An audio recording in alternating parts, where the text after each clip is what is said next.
চলচ্চিত্রের জন্য তো আসলে আমার তো একা সেই সিদ্ধান্ত নিলে হবে না। সেই জায়গা থেকে ডিরেক্টর, প্রোডিউসার তাদেরকেও এখানে আসলে এঙ্গেজ হতে হয়। তো সেই জায়গা থেকে আসলে একটু ওয়েটও করছি। অনেক গল্প, অনেক পাণ্ডুলিপি আসছে। কিন্তু এখনো না মানে আমার করার মতো যে দায়িত্ববোধের জায়গাটা সেটা এখনো হয়ে ওঠেনি। সো তার জন্য আসলে ওয়েট করছি। দেখা যাক। আশা রাখছি হয়তোবা ভালো একটা গল্প পেয়েও যাব এবং হয়ে যাবে।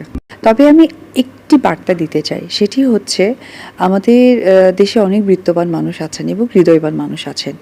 তাদের নিজস্ব জায়গা থেকে একটি লোককেও যদি আমরা বা একজন মানুষের পাশে এসে তাদের ভালো লাগা, মন্দ লাগা এবং তাদের চাওয়া পাওয়াকে যদি পূরণ করতে পারি, আমার মনে হয় যে কথায় আছে না ১০ মিলে করি কাজ এবং হারি জিতে নাই লাজ এবং যেখানে হচ্ছে ১০-এর লাঠি ১-এর বোঝা।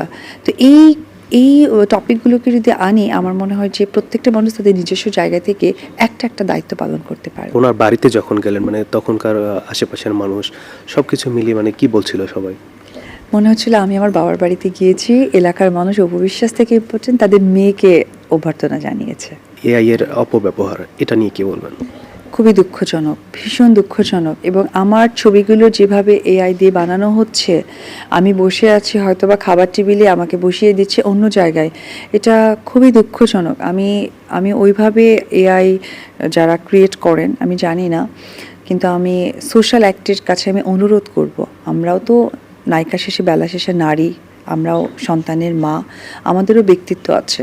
আমি চাই এই ধরনের কার্যক্রমগুলো যেন মানুষ প্রতিষ্ঠিত করতে না পারে এবং এটা যে পেজ থেকেই বানানো হবে বা বিভ্রান্তি ছড়ানো হবে এই পেজটা যেন দ্বিতীয়বার সক্রিয় না হয়। সবশেষ অপবিশ্বাসী ভক্তদের উদ্দেশ্যে কোনো বার্তা? ভক্তদেরকে বলবো যে তাদের জন্যই তাদের কাছে আমি কৃতজ্ঞতা জানাই। হয়তো আমার সুযোগ হয়ে ওঠে না প্রত্যেকটা ভক্তের সাথে কথা বলার, দেখা করার বা তাদের ভালো লাগা মন্দ লাগাকে শেয়ার করার।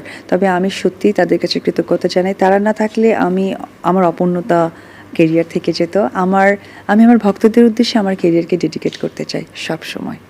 আর পাশাপাশি চ্যানেল আইকে ধন্যবাদ জানাতে চাই। তারা এত সুন্দর করে আমাকে প্রেজেন্ট করে, এটাই শিল্পীর ছোঁয়া। কারণ আমরা যেমন শিল্পী, পাশাপাশি আমরা মানুষও। আমাদেরও পরিবার থাকে, পরিজন থাকে। তো সেটাকে মনে রেখেই যে চ্যানেলে সবসময় পথ চলাটা দেয়, আসলেই পরিবারের মতো মনে হয়। ধন্যবাদ।